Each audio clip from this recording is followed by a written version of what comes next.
So, Ryan Reisert back on the show this week. Wanted to get you back in because there is like a huge amount of change now in sort of the sales tech space, the outbound sales space. There's more people with more opinions, and like AI is accelerating.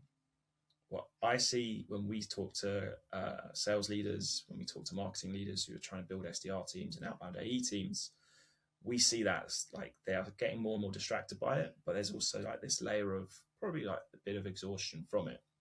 And so they are starting to realize and come round, I think, that they need better data, better lists, and better messaging.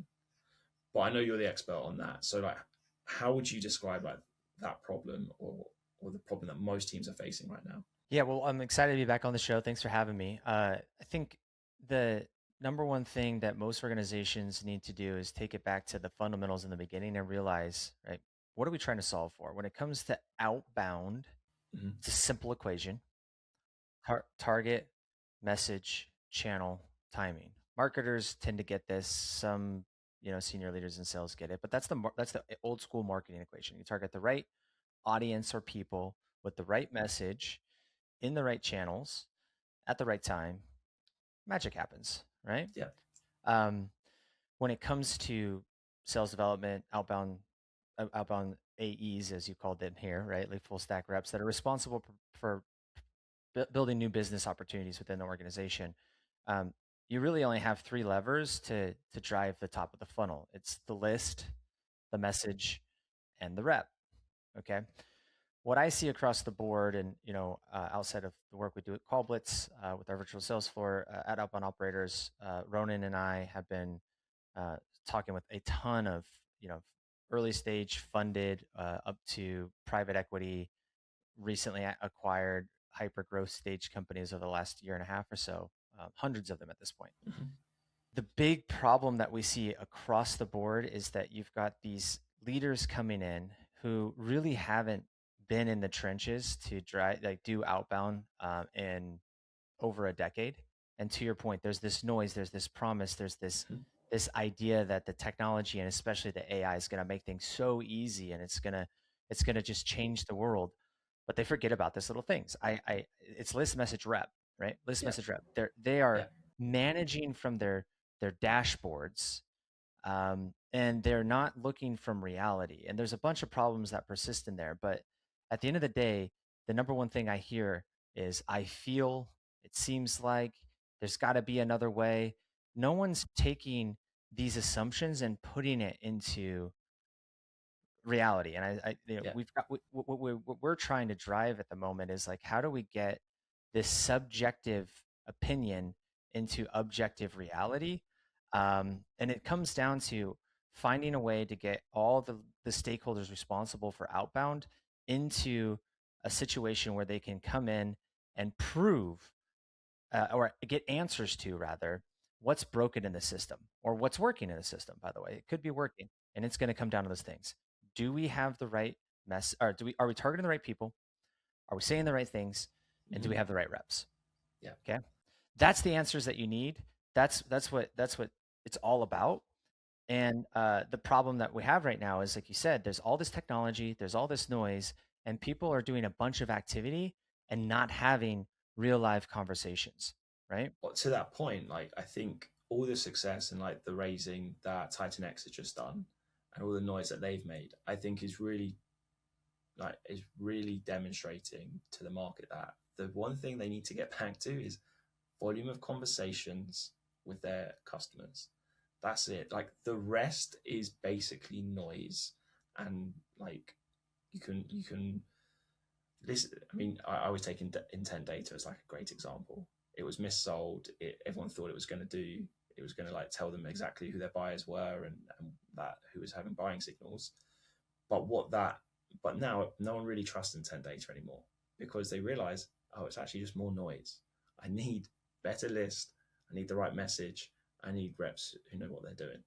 Mm-hmm. And we always say to people when we're having conversations with CROs, VPs of sales, and they think they've got this problem, to your point, there's a lot of subjective language in there.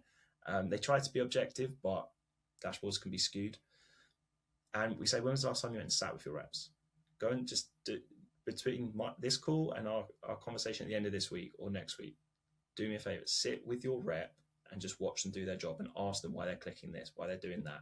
And then, or we can come in and do it with you. And I know you have like a very good way of addressing that and helping people like essentially do that with your team and Call Blitz. So talk us through some of that and why you approach it that way. Yeah, well, so I've been really interested in this idea that um, I've been in sales leadership now for almost 2 decades. Don't let my baby face fool you here, but back in the day, we were all aware of this idea that um, we're gonna get together as a sales organization, maybe even other people in the company, and we're going to have a power hour or a blitz day or a whatever you want to call it, the good old sales pit, right? You would Yeah. have sales leadership, you'd have all the sellers. If there was an inside and an outside team, you're all coming together and you're going to call. There's going to be maybe some prizes, a competition, and you're gonna really hit the list. And there's so much learning there because you're all on site. There's a buzz, there's a feeling. But like junior reps can learn from senior reps. Sales leadership can hear what's going on. There's a lot of learnings there. Um, so that was, 20 years ago, 19 years ago. Fast forward to the digital remote environment that we went through COVID. Everyone's kind of remote and dispersed now. We were already kind Yeah. of seeing this even pre-COVID, but all of that has gone away. Even though we have more data, more technology, more things at our fingertips to be able to do some of these things, most leadership, most organizations don't have any real time visibility into one, what their reps are doing, but two, like who are they targeting? What are they saying? And how is that rep performing really outside of what the dashboard is telling them, which you Mm. already said already, can be fudged. You know, more often than not, reps are missing their forecasts. They're saying one thing and other things are happening. Show rates are abysmal, all this other stuff, right? Um, so what do? We try to orchestrate, just like you said, let's get all of the stakeholders into a digital room. This is a call blitz, Mm. obviously. We get into a digital room. Let's all get together and let's see what's going on. Let's get your junior sellers, your senior sellers, maybe even your marketers all together. Let's start dialing the market and hearing what's going on. We can also understand who are we targeting, what are we saying, and how's the rep behaving. The problem with that right now is that the majority of the people that use call blitz or have ever said that you should be doing these types of things is like, yeah, we do that. We get together, it's every Friday or it's every other Friday or it's the first Friday of the month. We kick off, we do a jump start, or it's the last week of the month or the last week of the quarter. We're going to try to do a pipeline push. There's all these different variations of this. The problem is everyone shows up, they start calling, and guess what? Lots of Nothing dialing, connects. Yeah. lots of voicemails. There's no conversations.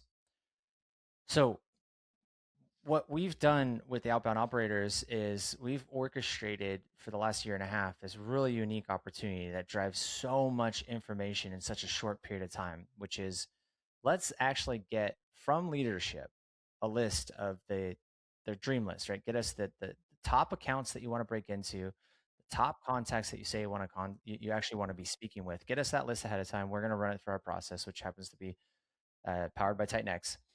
We're going to figure out which people on that list are actually going to be worth calling and which ones are not worth calling. Now we're going to set that up into a dialer that's all ready to go and gives us good called deliverability. That also happens to be a Titanx product, which is front spin. We Yeah. set that all up.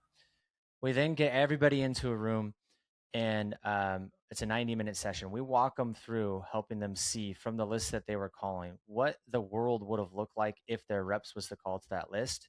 In about 2 or 3 days, the process that we just ran is equivalent to 2 to 3 months of work if their reps were to go through that. That's why if you sat down in one day, you wouldn't get no information. We show them what the connect rate would have been, how many dials it would have taken to get to those conversations, et cetera, et cetera. We show them how it would have worked. Then we say, look, does that look like what your world looks like today? Let's say it's a 2, 3, 4, 5% dial. Yep, that's right. Cool. Well, instead of that 4% today, it's going to be something like 20, 30%. Like, yeah, that's not possible. Okay, that's not a Mm. problem. And the next hour between me and Ronan, we sit down, we do an hour of calling.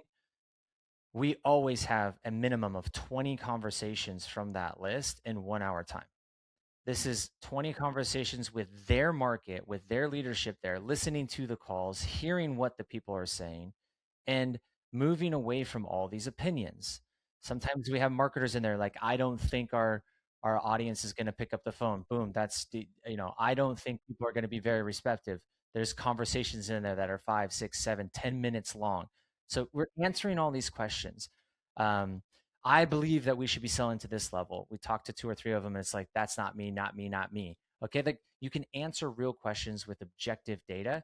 And because the conversations are condensed in such a short period of time, the takeaway from that is like, okay, number one, if you do it properly, you can reach a portion of your market very efficiently. Number two, you get answers to, are we targeting the right people?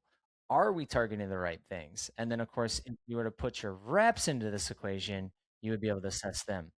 So what we're trying to drive to now is orchestrating this concept, regardless of if your organization is ready to make calls all day long, which is our recommendation, of course, Yeah. like you should be calling. Hey, you don't need to do this every day. You could do this once a quarter. You could do this once a month. You could do this every other week. But you should have your entire leadership team in a regular cadence come together, bring the team, get the list prepared ahead of time. Everyone sit in here and let's actually take our feelings, leave them at the door, and get some objective feedback on what's going on. Are we targeting the right people? Are we saying the right things? And who do we have the right people in place who are willing to actually show up and make the calls or make excuses, cancel before their tummy hurts, oh, I can't make it. Like all those things come to fruition. It's time to go. That's the idea. It's such a powerful way and such a high impact way, and therefore huge value to like essentially show people where all the issues and all the gaps are, and across tech, people, and process. Most people struggle these days to identify.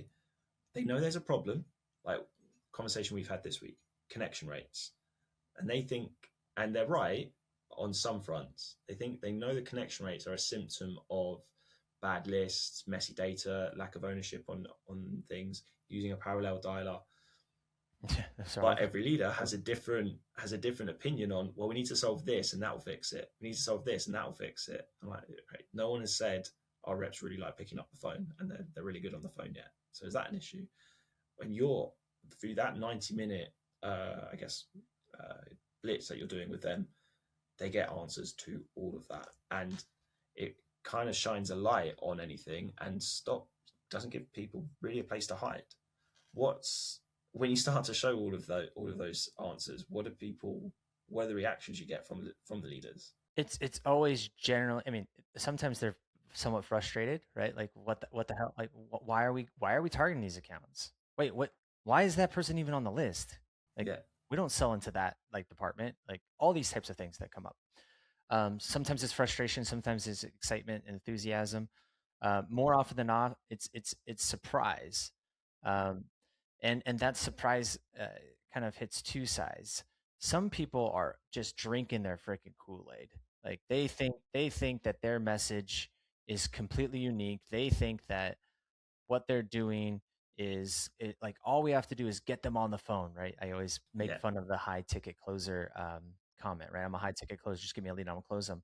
They're like this is their message, right? All we have to do is deliver this message. They're thinking about it. Everyone has this problem. They're gonna want to talk to us.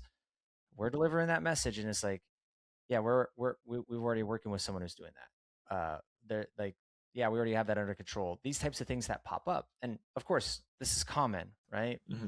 But Mm-hmm. it helps them see from a real live conversations with their market that maybe they're not as unique as they think they are in some cases. In other cases, it gets them really excited because like, wow, we are on track. This does make sense. I mean, there's a whole bunch of things that come out of these conversations, but um, it's very enlightening. When you have it nailed, you can quickly move into scaling it. But majority of the time, there's just so much work to still be done. We're not targeting the right accounts. We're not talking to the right people. And then, of course, it's very clear that our reps aren't doing this because their feedback is people aren't answering the phone. They're not going to be receptive. They're very hesitant to talk to us. But in this session, I just heard, we're reaching CISOs and CMOs and CROs or CFOs at big companies and having very meaningful conversations. Are they all very receptive? No, of course not. Just like any other channel. But Yeah, there are very good conversations that come from this, and the surprise is on both sides of the coins. Um, when we've nailed it, we have a way to quickly transition into helping them scale it, and that's the other thing that they typically get surprised at, which is, we probably have a bloated team, and that bloated team is what's causing most of these problems because there's way too much noise and opinions. If you take all of that out, if you take all that out, you use data to drive your decisions. Um, More often than not, uh, progress is made. Ego is a big enemy in here, but a lot of the best companies that we work with, especially the CEOs that dig into this process, love it because there's no hiding anymore. It's like you show up, you make the calls, you're going to get the conversations. There's no excuses.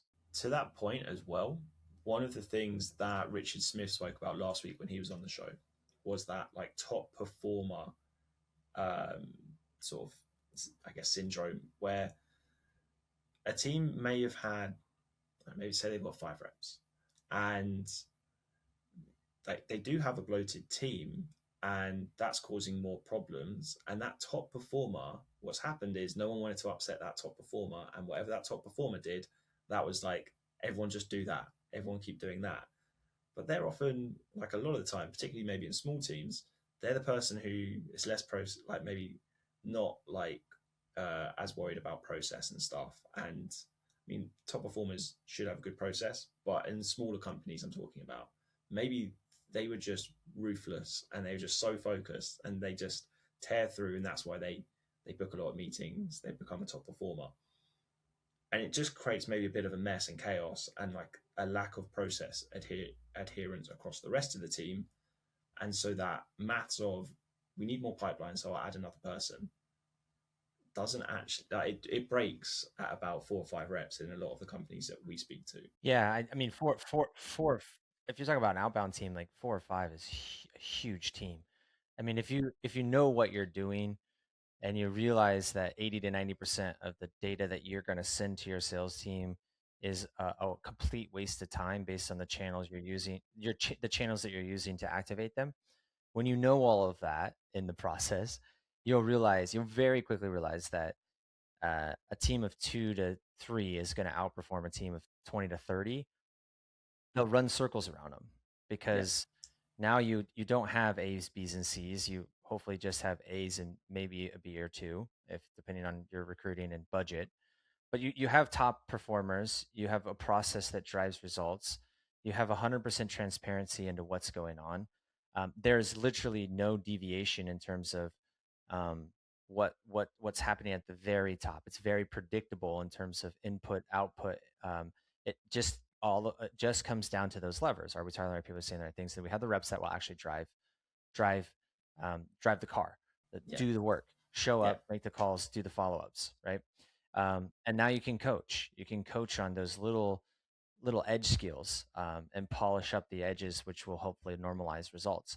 But when you have a team of 4, 5, 6, 10, 15, there's just so much noise. There's not enough market to go through, and you actually create this culture of um, scarcity amongst the reps, which creates unnecessary competition instead of support.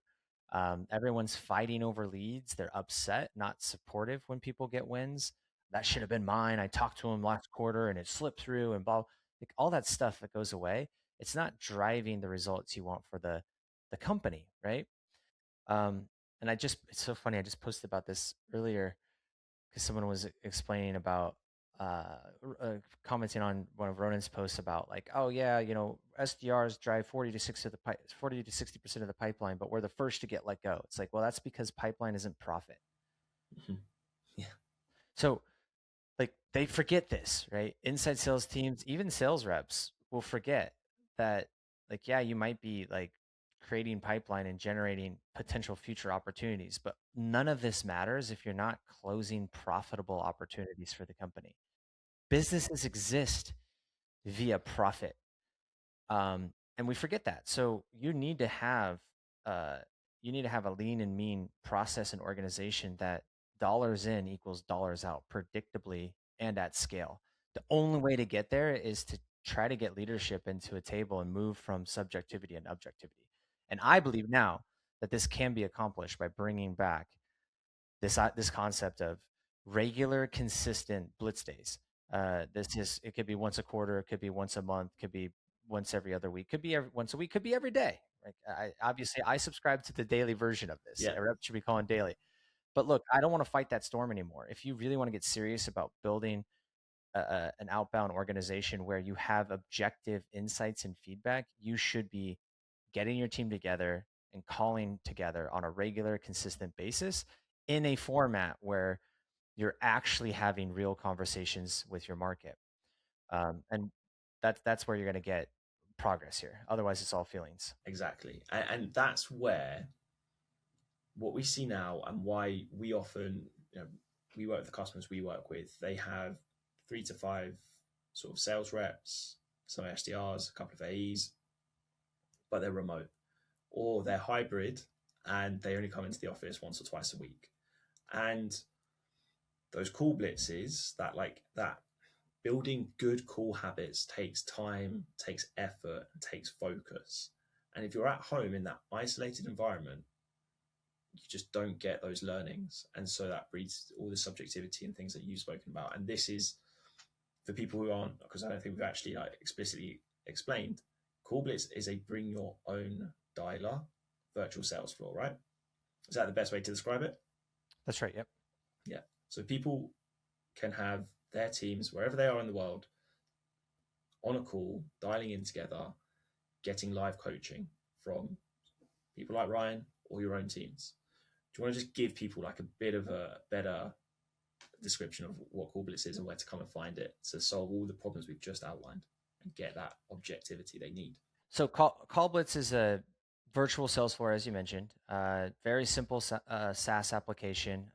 It's really built for digital remote teams who aren't coming into the office. However, there is a use case for bringing Call Blitz into an office landscape, right? If you do a Call Blitz as we've described today, um, if I'm the one making calls, and even if I'm listening to calls, it's not easy for everyone to call in at the same time unless you're doing like it over a speakerphone. So what Call Blitz enables is reps come into a virtual, think of it like a Google Meet or a Zoom, Mhm.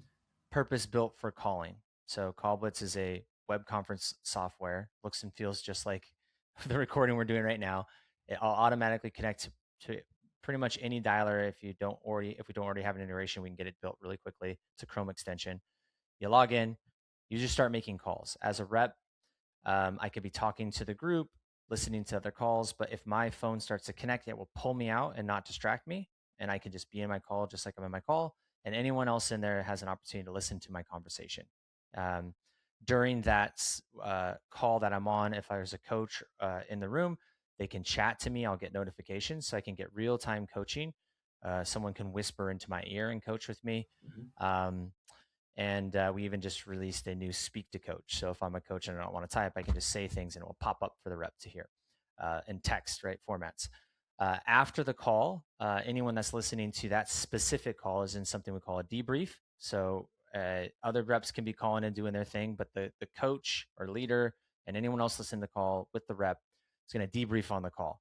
There's a transcription of that. You can go back and listen or watch specific sections of that. James, right when that prospect said this, I can replay the actual. Right when he said this, it'll say it back. Mm-hmm. When he said that, you should have said this, and you can real time replay the conversation, try it out, and then when you're ready, you exit the debrief, go back to the floor. So all of that debrief and calls are going to be recorded in a library on the back end. So you can tag those up as a leader. You can go find them and use those for future onboardings and learning. But as a core product, it's a really simple application. It's a place you send your team to go and make calls together, purpose built for cold calling as a group without distractions, and it can integrate with any dialer. It's not a dialer, it's just the sales floor made to help execute real life coaching that sticks, right? And that's the key there for me, like real life coaching that sticks. Like you're coaching in real time, which is like something that every sales team we speak to is like just starved of. They don't get real in the moment coaching feedback whilst like what just happened is still fresh in their mind. Right. They get it a week later when someone in the scheduled call on the Friday morning with the gong transcriptions or the recordings pulled out of their call. Oh, let's listen to these together, and you go back and forth. And I still do that with my teams, but that's why part of why we're talking to you. Let's get call blitz in so we can be more effective at coaching teams, right? And get quicker feedback, because that's how people really learn. Well, yeah, and there's always momentum in a session, right? As I show up, the first connect that I have is going to be the worst connect I have more often than not in the entire session. And one of the biggest things I do in call blitz when I'm coaching is I'm working on just the way they're opening calls, the way they're handling the initial resistance that they're receiving. And every single time it's about getting closer and closer and closer to the future outcome. They get Mm-hmm. stuck, you coach on it, next call, they're unstuck from that section, they get to the next section. They just make progress on every call. And it's that aggregation of marginal gains that you cannot get done. I can't take gong recordings and go, hey, James, next time when you open the call, and you're slow to get started, you could reduce the likelihood of someone hanging up. So go ahead and try that. Oh, wait, you're not calling right now. Like Mm-hmm. in call blitz, they pick up, the rep's a little bit slow to say James. They're like, who is this? Hey, James. They're like, I'm not interested. Click. It's like, hey, you gotta speak. Like literally, it's that simple. You gotta speak right when they say hello. Oh, you're right. Very next call. James? Yeah, what's up? Hey, James, this is Ryan. All of a sudden they made progress. You can't, that sounds super simple, but that's what's happening. And by the way, most organizations are also taking 20, 30, 40 dials just to get to that person on the phone in the first place. So now the rep is Exactly. super destroyed. The way we set this up is obviously if you're using Complex, you don't get all this, but if you're working with outbound operators, that rep's going to have the next conversation in 3 dials. It's like boom, boom, boom, boom, boom, over and over and over. The other thing we offer within Callblitz outside of the software is we do have a community. So if you're an individual rep at a team right now without a lot of support listening to this, or maybe you are a, a, a leader that only has one rep and don't have a lot of time to coach, we have a community on the back end of Callblitz. So if you're a Callblitz subscriber, you can get access to the Callblitz community, whether it's solo or team. We have a school community and go and ask questions. There's like hundreds of hours of coaching content, people asking questions, me answering it, other coaches in there, as well as hundreds of hours of live calling, like real live examples of people calling and getting coached. So that's included in the Call Blitz subscription. And I'm personally coaching at least an hour a day every day. So if you subscribe to Call Blitz, you can send your team in. They can join a live calling session with me, ask me questions, make calls, get coached by me every single day. So that's what you get with Call Blitz. Just kind of a add on to the software itself. Like there's so much value in everything you've described, and like this conversation just demonstrates what we've walked through there, like the problems with list, message, rep skills, how that comes around where people aren't getting together enough, they're not getting enough live feedback and live coaching. That all breeds like this subjectivity across sales teams and leaders on what's actually driving their pipeline, what's actually creating their revenue. People working on subjective metrics. You found a really high impact and quick way to help them diagnose both the list and the messaging and the team's like willingness or reluctance to call and ability to call. And then you've got the solution to coach them and make all of this correct. So great to have you on. Great to talk about all of this. Everyone, if you can like, subscribe, you will get notifications whenever we have great guests on, like Ryan.